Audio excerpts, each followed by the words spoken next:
Hi, Eagles. It's Mother Eagle here. Oh, Julius, thank you for sharing this. Very inspiring.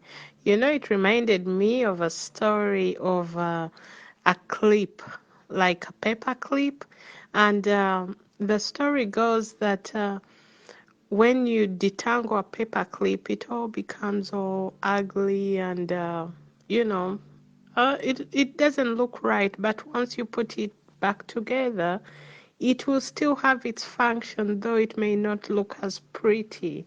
And that goes to show that even if our life circumstances may take us in a different direction that is not pleasant, the gift in us is still good and perfect.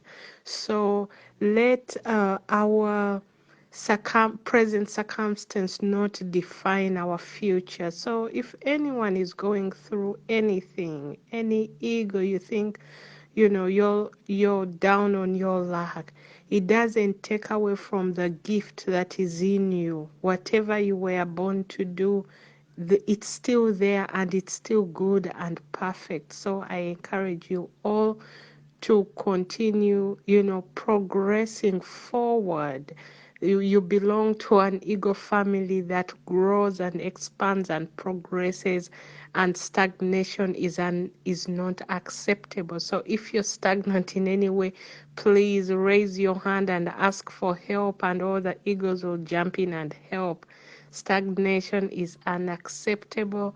Let's continue growing and getting, bigger and bigger in whichever endeavor you choose. All right, this is Mother Ego. Thanks again. This inspired me so much.